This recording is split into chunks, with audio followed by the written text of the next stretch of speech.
sos una estudiosa del tema del proyecto Tambores en el departamento de Tacuarembó, y todo esto que tiene que ver En la 4. con el hidrógeno verde y todo esto que Sí, está como de moda, ¿no? sí, la verdad que es un tema que se está poniendo en la agenda y lo venimos siguiendo primero a ver, hidrógeno verde no es una cuestión nueva en agenda. Uruguay en su momento, en el año 2018-2019, se había pensado en transformar la flota de camiones a hidrógeno verde con un proyecto, digamos, de escala a nivel Uruguay, ¿no? Entonces estábamos hablando de producir para 14, 15, 30 camiones hidrógeno verde como un combustible para la audiencia, quizá para los que no sepan. El hidrógeno verde se obtiene de la hidrolización del agua, se separa la molécula de agua en hidrógeno y oxígeno, y ese hidrógeno se puede almacenar en forma de gas como combustible, pero también ese hidrógeno se puede almacenar para transformarlo si se lo mezcla con carbono de origen biogénico, se le llama hidrógeno verde para ser biocombustible. Sí. ¿Dónde está? Y, Sí, y bueno, y lo que está sonando un poco más ahora es eso, ¿no? Utilizar el hidrógeno para la producción de ecombustibles, le llaman como combustibles ecológicos, porque van a proceder del hidrógeno. Lo importante para que el hidrógeno sea considerado verde es que la separación de la molécula de agua se haga con fuentes de energía renovable y no quemando combustibles. Entonces, los componentes que hacen a ese combustible, que si bien después termina siendo parecido al diésel y se quema como el diésel o el gasoil y termina emitiendo gases de efecto invernadero en todo su proceso, digamos, de origen, no genera gases de efecto invernadero. Entonces, se supone que tienen un menor impacto ambiental y que por eso se los considera el combustible del futuro. Ajá. Pero todo esto se viene investigando en muchos países y ahora tomó muchísima importancia en la región, pero no por interés propio de la región, sino porque es casi impuesta por parte de Europa, que está buscando descentralizar de dónde sacan combustibles. Ellos, con esto de la guerra de Ucrania, además de la pandemia, han tenido que acelerar algunos procesos que venían trabajando para poder buscar otras fuentes de energía renovables, y en este caso están apostando a que América Latina sea uno de los productores, digamos, del hidrógeno verde. Ya están instalados en Chile, están proponiendo en Chile, la empresa HIF ya está produciendo incluso combustibles en base a hidrógeno, y bueno, la idea es que se instalen en Uruguay y en varios países más, incluso Argentina probablemente tenga alguna propuesta, pero bueno, acá lo que nosotros tenemos que discutir como latinoamericanos es la escala de estas cosas, Claro. si realmente la vamos a utilizar nosotros o son solamente para exportar. Si se adaptan a nuestras necesidades, si tenemos la capacidad creo que hay un cambio de percepción por parte del pueblo uruguayo de esa abundancia y exceso de agua que siempre vivimos, y a partir de hace 2, 3 años lo percibimos de otra manera. Entonces, si realmente podemos costear con nuestra agua potable este tipo de emprendimientos. Claro. Como siempre, ¿no? Una vez que arranca la cosa, vienen para América Latina a ver qué pueden extraer. Bueno, pasemos al proyecto Tambores. Contémosle a la gente de qué se trata este proyecto y cómo está dado hasta ahora. Bueno, el proyecto Tambores es uno de los que conforman este paquete, ¿no?, de la hoja de ruta de la economía del hidrógeno verde en Uruguay. Es una de las dos primeras propuestas que se tienen. Está el proyecto Tambores y ahora hay uno que se ubica en la ciudad de Paysandú. Pero bueno, hay grandes diferencias entre ambos. Primero, que el proyecto Tambor todavía, ambos están en pañales, digamos, o sea, están en los estudios de prefactibilidad. No se sabe cuánta agua van a usar, cuánto hidrógeno van a producir, no se sabe, o sea, todavía no está claro cuál es el volumen total de producción, ni detalles de cómo se va a transportar, si por gasoducto, si se va a transportar en tanques a través de ferrocarriles, o sea, esas cosas no están claras. Entonces, son dos proyectos que están en pañales. El proyecto Tambor se ubica en la ciudad de Tambores, que es una ciudad pequeñísima, que tiene aproximadamente 1.300 habitantes. Es en el corazón de Uruguay, una zona muy rural dedicada a la ganadería. Ese proyecto por ahora tiene intenciones de utilizar agua no superficial, o sea, no se sabe bien, por ejemplo, el proyecto Paysandú está claro que usa agua del río Uruguay. En el proyecto Tambor no hay un río con un caudal tan grande, entonces estarían utilizando agua subsuperficial, o sea, subterránea, y podría llegar a ser agua de acuífero. En el caso de Tambor, el acuífero que está en esa zona es el límite inferior del acuífero guaraní, acuífero que compartimos con Brasil, Paraguay y Argentina. Y bueno, esa es una de las dudas que están teniendo. Ellos están recién realizando las prospecciones para ver de dónde van a sacar agua, de cuánta agua van a sacar y si realmente afecta o no afecta el nivel de disponibilidad de agua para la zona. Yo creo que es un proyecto que transforma muchísimo una ciudad muy, muy pequeña de Uruguay en algo diferente. Los proyectos estos son igual como módulos de Lego, ¿no? Imaginémoslos como si fueran módulos de Lego, porque tenemos todo lo que es la parte de energía renovable en esa zona, que tiene mucha disponibilidad solar y mucha disponibilidad eólica. Es como el punto de cruce perfecto para instalar todo lo que es la granja solar y eólica que se precisa para romper la molécula de agua. Entonces, esa parte definitivamente se va a instalar en Tambores.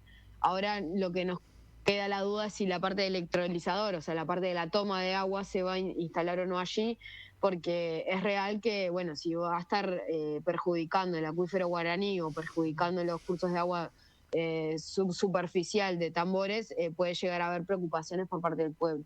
Por ahora la percepción de la población de Tambores no es positiva, no son un pueblo industrial, no están acostumbrados a este tipo de proyecciones. Estamos hablando de un pueblo de 1.300 personas que solo la construcción de la planta va a llevar 2.300 personas. Quiere decir que van a duplicar su tamaño solamente en migración temporal. Y eso a nosotros nos lleva a muchos problemas. Nos ha pasado con las plantas de celulosa, que bueno, que estos grandes emprendimientos te dan vuelta a un pueblo, digamos, empiezan a haber problemas de seguridad, de problemas de accidentes de tránsito y vialidad, trata de niñas y menores, o sea, son porque bueno, inmigra una población muy grande que en general Uruguay no tiene la mano de obra para hacer estas obras, entonces ponemos un porcentaje de la mano de obra, pero el resto en general muchas veces son profesionales europeos. Entonces tenemos como esas cosas que siempre que llegan estos grandes proyectos y estas grandes promesas, que nosotros hay una parte que decimos, bueno, hay que tomarla con alfileres porque de verdad en Uruguay implica un cambio radical para una población de 1.200, 1.300 personas. Claro, sí, sí, dale. A mí me gustaría saber, ¿hay franceses dentro de este proyecto? Porque Francia está muy preocupada porque todas sus colonias del África Central Francesa, ahora hay dos, concretamente Burkina Faso y Níger, que se han independizado del colonialismo francés, que en realidad no había sido una independencia real la anterior, porque seguían totalmente comprometidos en materia digamos, de colonización comercial y utilizaban a bajo precio, por ejemplo, concretamente el uranio de Níger. Y el uranio es lo que usa Francia en general para, digamos, sustituido todos los combustibles por energía atómica, diciendo que la energía atómica es una energía más limpia, pero no produce Francia uranio y necesita otro tipo de combustibles. Entonces es muy preocupante el pensar que los franceses podrían estar empeñados en una aventura colonial en Uruguay, ¿no? Concretamente. Yo creo que es una suma de los que están interesados en esto es toda la Unión Europea. Ellos ya no tienen de dónde sacar materiales, raw materials, como le llaman, o sea, materias primas. Ellos están haciendo grandes apuestas para cambiar de cómo y de dónde obtienen las materias primas, y esto es importante para Argentina, es importante para Chile y es importante para Bolivia por el litio. Y Uruguay, nosotros no somos un país minero, entonces no tenemos ese riesgo, pero yo creo que sí el foco está puesto en los países de América Latina que puedan tener materias primas para este tipo de cosas. Entonces, no es solo Francia, que ahora sí, obviamente perdieron esos grandes lugares, sitios donde ellos extraían, pero además la Unión Europea está perdiendo todos estos países contra su gran enemigo comercial en este momento, que es China. Entonces, ellos lo que le están proponiendo a Latinoamérica es que cambiemos el foco y dejemos de mirar a China. Uruguay sigue siendo el principal exportador, sin ser Brasil y Argentina para nosotros, le exportamos a China. Entonces ellos están tratando de corrernos el foco de China para aliarnos, y ellos nos proponen.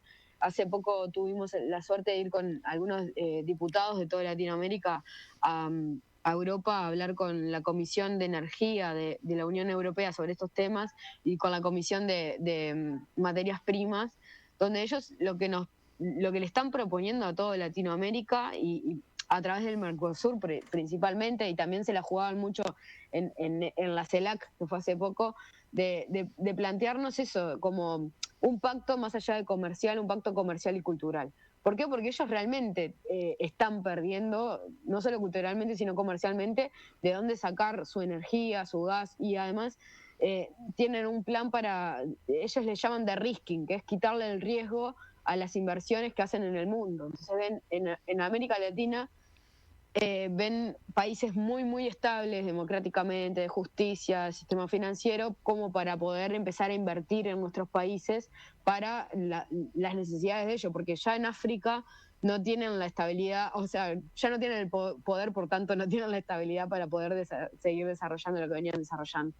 Entonces yo creo que hay una mezcla para nosotros, para Uruguay, para Argentina, para Chile, para Bolivia, para Brasil, una mezcla entre una oportunidad que tenemos de crear un nuevo socio comercial, pero también un riesgo de hasta dónde y hasta cuándo vamos a seguir respondiendo al sobreconsumo y a las necesidades de Europa, e ignorando las necesidades propias de la región, ¿no? Porque nosotros como región tenemos necesidades de energías renovables, tenemos necesidades de materias primas para nosotros. Podríamos ser regionalmente, acompañarnos en la producción y responsable de un montón de cosas, sin la necesidad de que nos estén explotando, digamos, otras potencias. Claro, yo quería decirte, según me informé, en Tambores, un señor, un lugareño decía, bueno, nosotros aquí no tenemos ingenieros, no tenemos diputados, no tenemos abogados, no sabemos de lo que nos están hablando, pero de este arroyo que tiene no sé qué cantidad de años, los últimos años tiene poca agua. Y entonces, la pregunta es esta, Martina, ¿cuál es el riesgo de que se extraiga agua del acuífero guaraní? Según tengo entendido, el acuífero guaraní es el tercero a nivel mundial, ¿sí? ¿No nos traería un problema eso con nuestros vecinos que compartimos el acuífero, que alguien esté allí explorando? Bueno, y después por el otro lado leí en una nota en un diario bastante prestigioso oriental, donde decía que no se sabía a ciencia cierta qué pasaba cuando la roca se rompía, ¿no? En la perforación. Sí, exacto. El problema que tenemos con los acuíferos en general, ¿no? Es que son como esponjas. Ellos absorben agua de lo que sobra, digamos, de la escorrentía, y después la capturan y la tienen reservada. Entonces vos, cuando empezás a sacar agua, después cuesta mucho que recuperen el mismo volumen de agua, porque lo que absorbe un acuífero es el remanente de lo que sobra desde la precipitación, la escorrentía, y lo que no absorbe la vegetación y la cobertura del suelo. En Uruguay tenemos cultivos de secano con alta intensidad de consumo de agua, y no solo cultivos de secano, sino también las plantaciones de eucaliptus. Como ustedes saben, con todo el desarrollo de la industria celulósica en Uruguay, intensificamos el uso del agua a través de los monocultivos de árbol. Entonces, el problema que capaz que en un ecosistema sano, perforar y tomar agua de un acuífero, considero que en un tiempo razonable puede llegar, recupera menos, pero recupera. El tema es que Uruguay, todo lo que exportamos es agua. O sea, lo exportamos en la soja, lo exportamos en la celulosa y lo exportamos en la carne. Entonces, lo que nosotros tenemos es un problema de uso intensivo del agua para toda la producción uruguaya. Entonces, el acuífero guaraní, nosotros tenemos hay un 80% que está en Brasil y un 20% que se reparte entre Paraguay, Argentina y Uruguay, y justo es en zonas donde hay un uso intensivo del agua para producir commodities. Entonces yo creo que más allá de si fuera el hidrógeno verde o si fuera otro tipo de industria, a mí lo que me preocupa es eso, que nuestros países no se han cuestionado realmente nunca cuánta agua usamos y para qué la usamos. Y entonces el problema que tenemos con utilizar agua de acuífero es que las chances existen de que no estemos en capacidad de recuperar el agua que extraemos para estos usos. Por lo que declaro, el proyecto Tambor consumiría más o menos lo mismo que se consume 10 veces menos, por ejemplo, que los cultivos de arroz en Uruguay, o consume muchísimo menos, perdón, creo que 70 veces menos que el arroz y 10 veces menos que las vacas. O sea, también consume mucho menos incluso que las termas. O sea, que un uso recreativo del agua de acuífero guaraní que usamos en Uruguay son las termas. Entonces, en realidad, yo creo que es la suma. La pregunta que nos tenemos que hacer es si podemos seguir cargando nuestros ecosistemas con más usos. Exacto. Esa es la pregunta correcta, no concreta sobre el hidrógeno verde, sino a futuro para nosotros, para Uruguay, es importante hacerse la pregunta de ¿podemos seguir cargando nuestros ecosistemas con más usos intensivos del agua? Claro. O tendríamos que ordenar mejor el territorio y ordenar mejor la producción. Claro.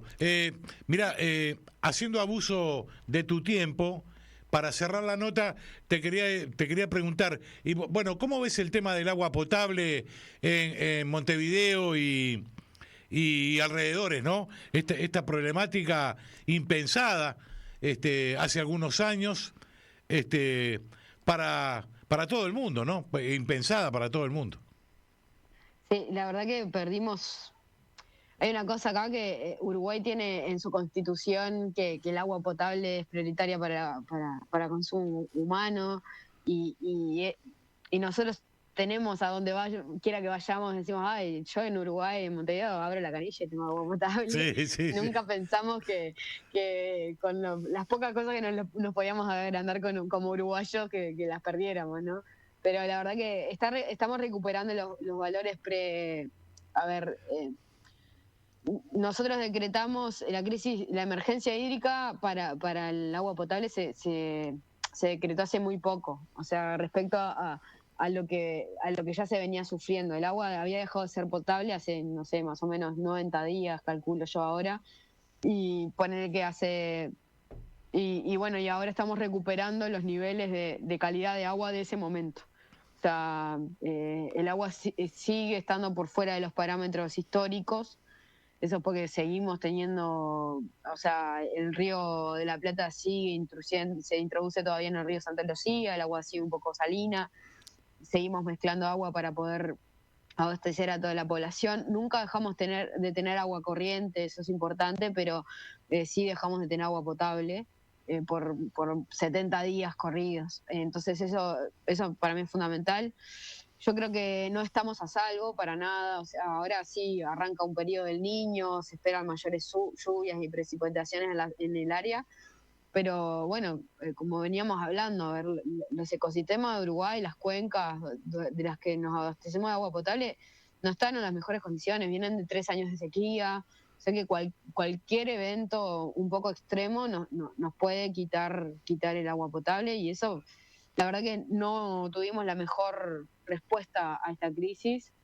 Creo que tenemos que aprender muchísimas lecciones y Y bueno, también tenemos que aprender muchísimo de cómo usamos el agua de los uruguayos. O sea, a mí siempre me molestó ver que lavan el auto con agua potable, que lavan las veredas con agua potable, Porque no hay que otra. regamos con agua potable, Es una locura, pero bueno, creo que es una cuestión cultural que va a tener que verse modificada próximamente.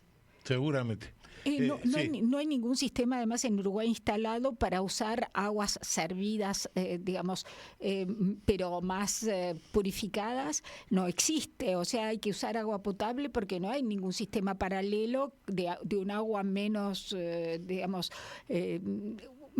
menos para uso humano, para servir en todas las operaciones de limpieza, etcétera. Entonces es imposible servirse de otra cosa, es decir, uno tiene que bañarse de esa manera y hacer todas las tareas con el agua potable porque no se ha instalado un sistema paralelo.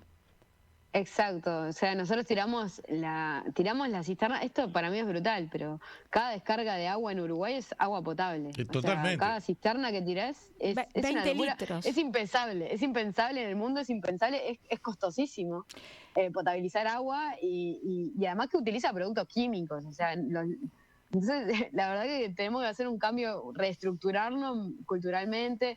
La empresa que potabiliza el agua es del Estado, es una de las empresas menos protegidas por el Estado, digamos, la que menos inversión tiene. Nosotros tenemos totalmente. la mejor empresa de telefonía, la mejor empresa de electricidad con energía renovable, todo. Esas empresas del Estado están súper bien cuidadas, bien atendidas, pero OCE, que es la de servicios sanitarios del Estado, siempre fue como, bueno, como la empresa menos cuidada, pero creo que a partir de ahora tenemos una lección aprendida y un cambio realmente cultural para hacer como pueblo. Claro. Martina, te queremos agradecer enormemente la participación en el día de hoy con nosotros. Ha sido muy clara tu explicación, pero bueno, seguramente vamos a seguir requiriendo de tu opinión porque esto recién comienza, me parece. Sí, exacto, esto recién comienza ya y bueno, la verdad que muchas gracias por la entrevista, la verdad que de verdad los quiero como hermanos, así que estoy a las órdenes y bueno, estamos en contacto siempre. Bueno, abrazo enorme. Muchas gracias.